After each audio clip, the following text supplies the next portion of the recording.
parking lot before they come to the clinic. That can be abolished.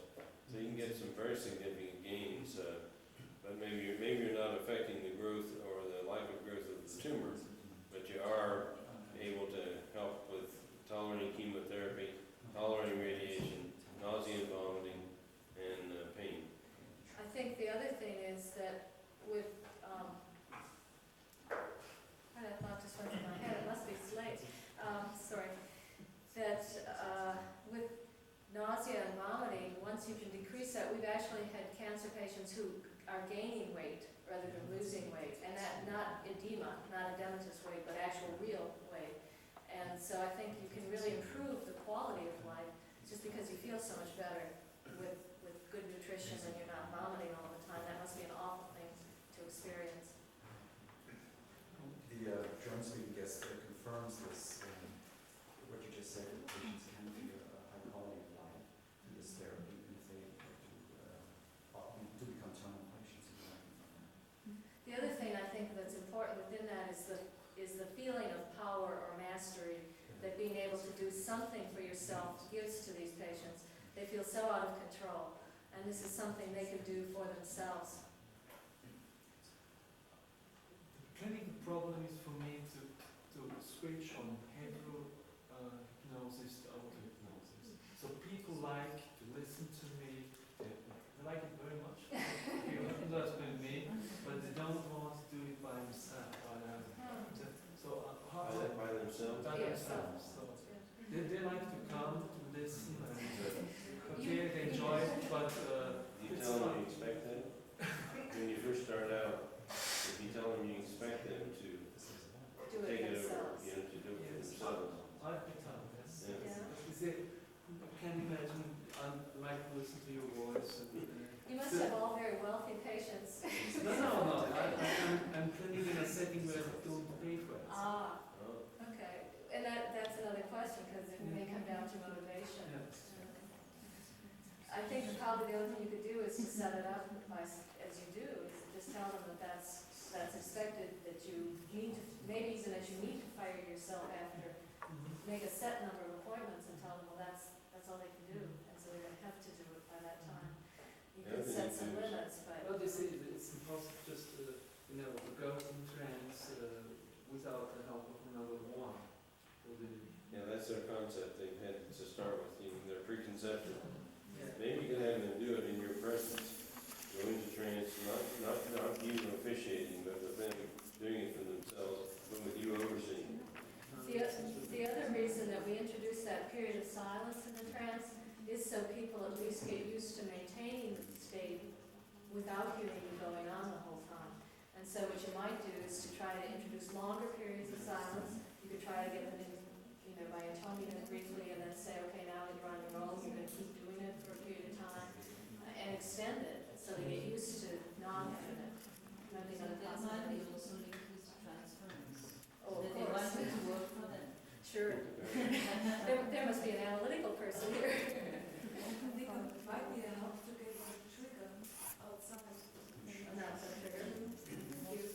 We just say like eyelid closure will become your cue action. Every time you close your eyes with the intention of going into this state, that would be a cue to take you down. Obviously, it's not a cue to take you into it if you close it without the intention of going into the state. One of my patients used refrigerator because it has the same length as mine. A refrigerator. I've never heard of a refrigerator cue or anger. There's one more question in the back. One important question from one of our guests again. What happens to patients who have very severe deep pain? They've learned induction in your office, and they go home and they are seriously pain at the moment. Are these patients, who are live patients or cancer patients, are they capable of having self-induction, which reduces their pain at home without you being there? Is a self-reduction at home under strong pains still possible? It's possible. I think it's more difficult. It takes more practice and maybe more motivation. A pain patient should have plenty of motivation because they want to get rid of it. And I think that's the one thing that can help them, whereas, whether someone smokes a cigarette or not is sort of when someone has pain can be quite crucial, so I think the chances are high, yes. The other thing, The problem if you can get calm enough Right. to start with that. with people with chronic and severe pain, I think it's important to be telling them to be using the trance routinely, even if they're not in pain. In other words, it should be something they associate as a positive thing to do, even when they're not having any pain at all. That way, one, you're going to decrease the level of pain because you're always going to be constantly chipping away at it. The other thing is that when they're first learning the trance to use with pain, I tell them to take, because anybody with severe or chronic pain already probably has a whole cabinet full of medications that they take. And so I'll tell them that when they first start using the trance with their pain, to take their normal medication and do the trance at the same time. And when that helps to relieve it, then the next, as they feel more control and more comfortable with it, to decrease the amount of medication so that they're taking less and less medication and replacing it more and more with the hypnosis.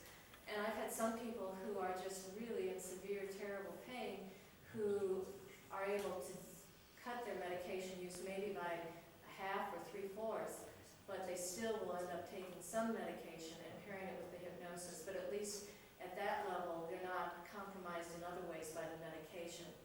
They're not as clouded by medication. I once dealt with a registered nurse who had amyotrophic lateral sclerosis. It's a progressive neurological disease. Amyotrophic lateral sclerosis. It's a disease that progressively affects your nervous system until everything quits. And it was familial in her family. Every female in the family had it, but they all contracted it when they were in their 50s. Well, she was then 28 years old. She was married to a young physician, had 2 little children, and she brought her kids to the psychiatric clinic for children and said, "My kids need help." And I said, "Why?" And she said, "Because I am dying." Her kids didn't need much help at all, but she did. And she graduated downward from shuffling in. She was wearing 1 leg brace, 2 leg braces, 1 crutch, 2 crutches, wheelchair, etc. And all this time I was dealing with her and her children, but trying to help her. She then gave up. She fired her oncologist, all her doctors, and had determined that she would go off somewhere and crawl in a cave and die. And at that point I said, I think we might be able to help some with hypnosis. She was on large doses of morphine. Within 2 weeks she got so disabled she could not come to the medical center anymore, and she lived nearby.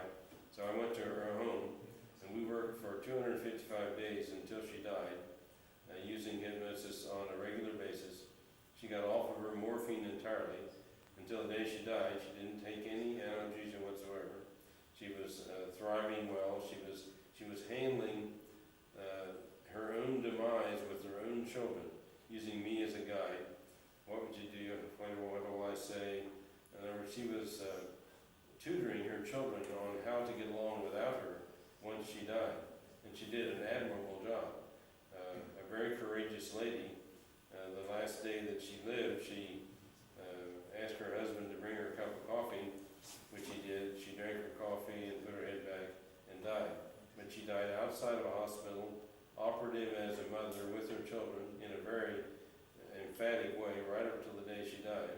Prepared them entirely for her own death. I did not, she did. She just did a magnificent job. So you can do some things, or people can do things with hypnosis, even in terminal illness, that are quite mind-shattering. I think that's a good example. But she handled pain that was significant. Got off her analgesia altogether. I guess we could. Have certain effects with certain clients. That's a task that remains to hypnotherapists to demonstrate that some techniques of rehabilitate that we use in our practice can have the effects that we claim they have, and have them not be substantiated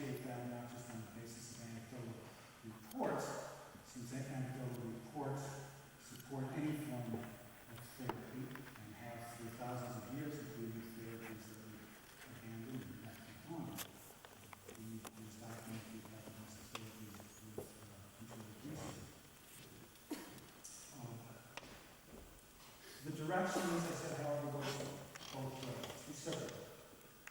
Some of the work that's already been done on hypnosis experimentally, not necessarily directed explicitly towards clinician. Some of that work has important implications for clinical practice. And we can already begin to draw on the work of experimental hypnosis in how we practice clinical hypnosis. Let me give you an example of that. One of the things that is quite common is workshops that offer people ways of doing more and more fancy inductions, specialized induction techniques, different ways of giving suggestions that the workshop leaders claim have special effectiveness and more effective, produce greater effects on clients. And people spend considerable sums of money traveling to far and wide, paying high registration fees to attend these workshops. Some of these have been tested. Most of them have not. But especially the popularity, there are some of these techniques that have begun to be experimental tests of some of these techniques. For example, based on Erickson's work, Bender and Grinder developed a double induction procedure that requires the use of two hypnotists, one speaking into a different ear of the subject.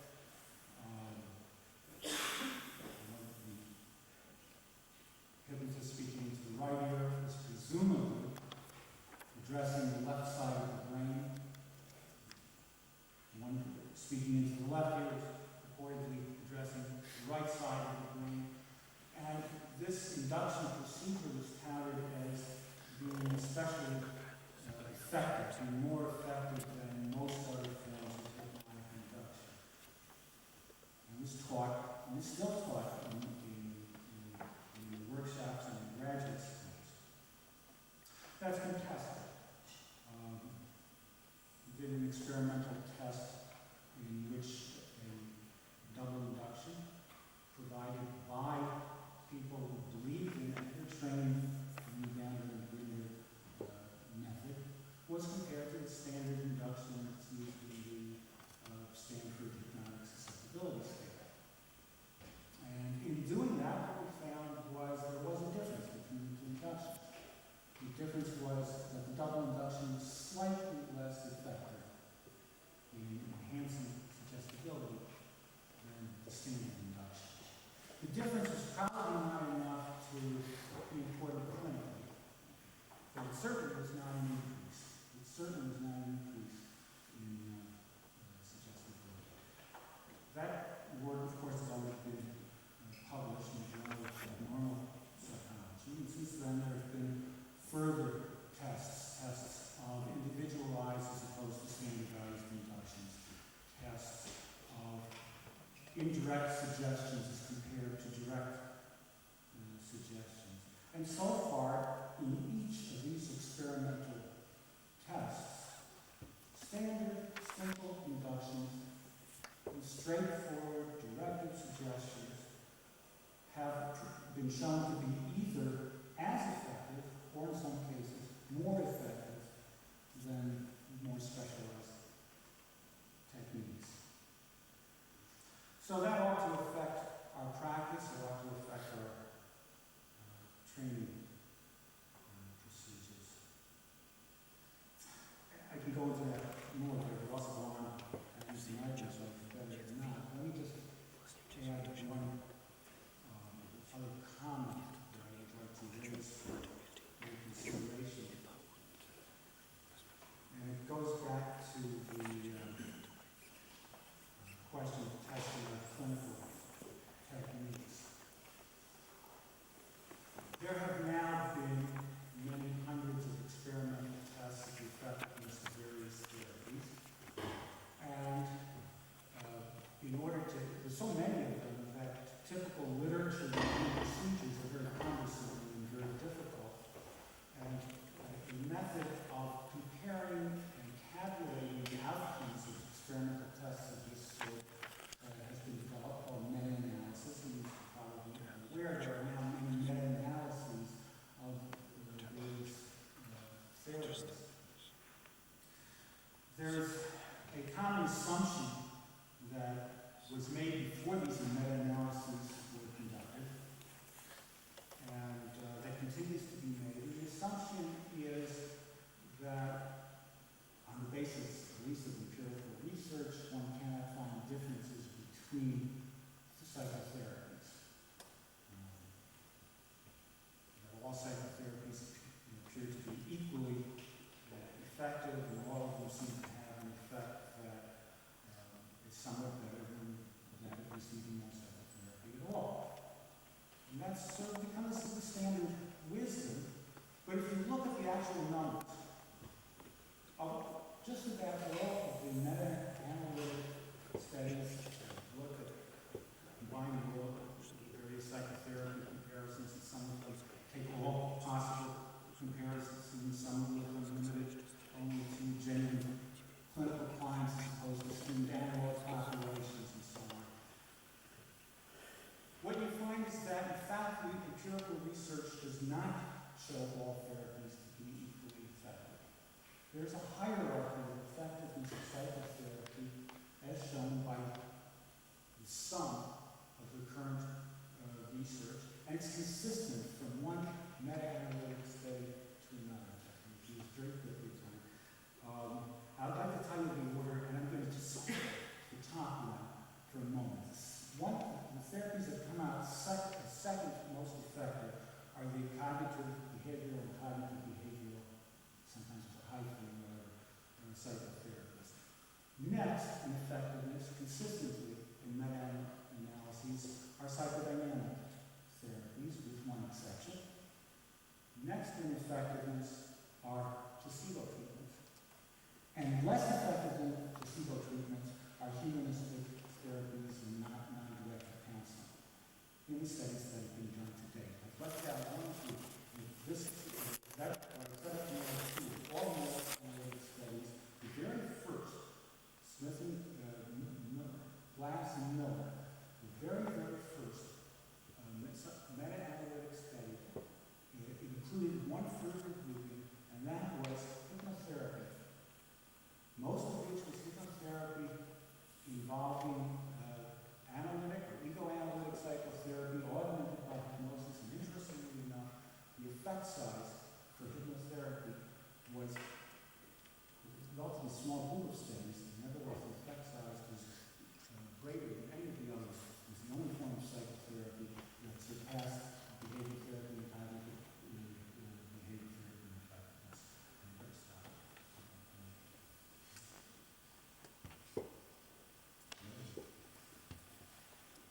When I was thinking of this discussion, I hoped that we could in fact have a discussion amongst not only the table here, but the audience there.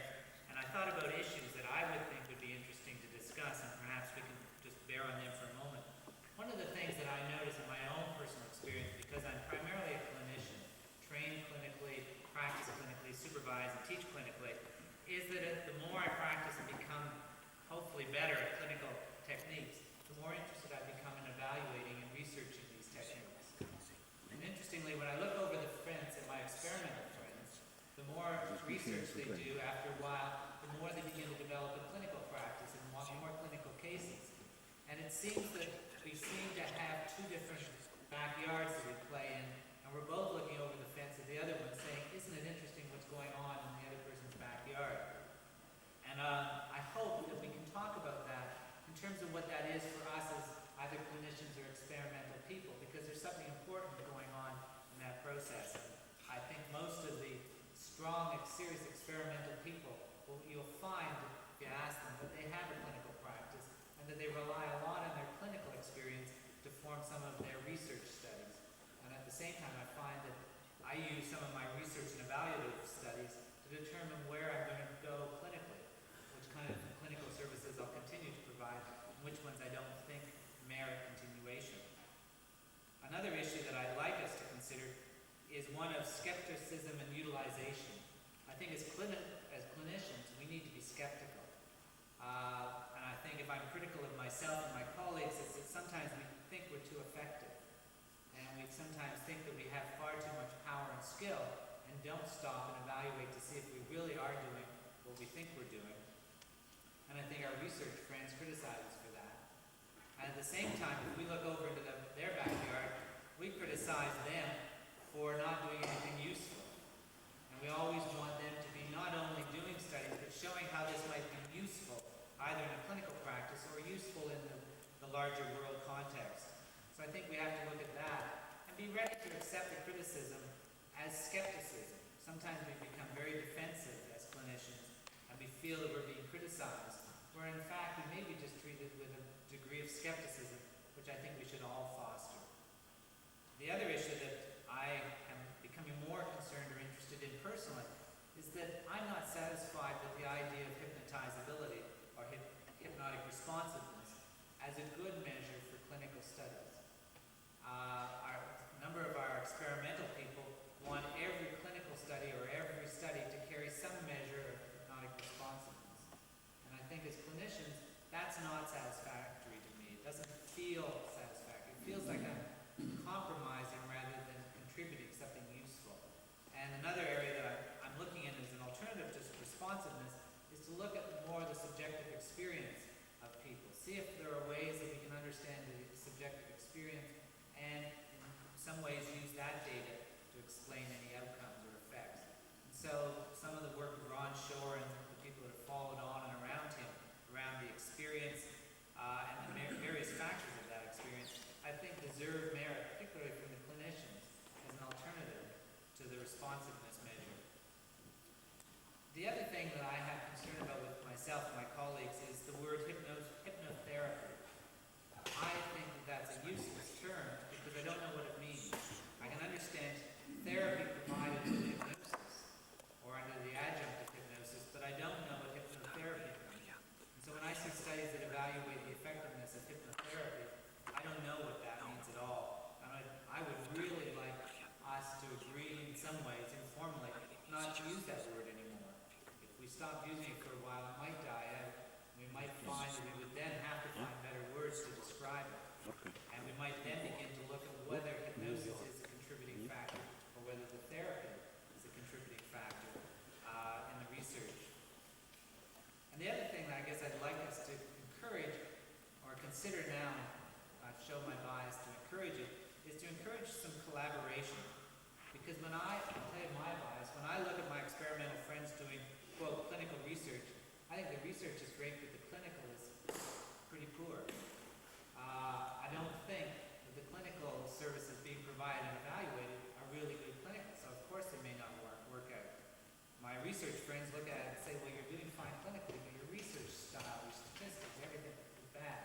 And I think we need to collaborate more on that. It would be nice if we could find cooperative studies where good clinicians and good researchers work together to see what they could find out rather than work against each other from different backyards.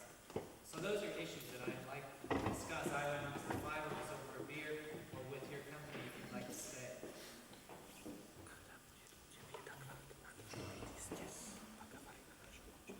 I basically like this idea of collaboration because I think we do easily run off in our own directions. I am primarily a clinician, so I want to give you my background because I do come from a clinician's frame of reference. And an area that brought me into interest in what happens in the experimental field and how do we bridge the way back and forth occurred for me because my specialty is working with severely disturbed patients with the borderline and the psychotic patient. And when I started publishing in this area, I ran into problems after my first few publications with some of my reviewers writing back to the editorial board saying, you can't publish this because you simply cannot hypnotize psychotic patients. Now this was coming back after I had been hypnotizing psychotic patients for several years. So I began to realize that I had to do more than just do my clinical work. I had to start getting involved with what the research literature had in this area. And I found out that the research literature had enormous controversy. And it's beginning to settle down, but there are still discrepancies in both the research and the clinical literature in my area of specialty. One of the things that I decided to do in response to that was to do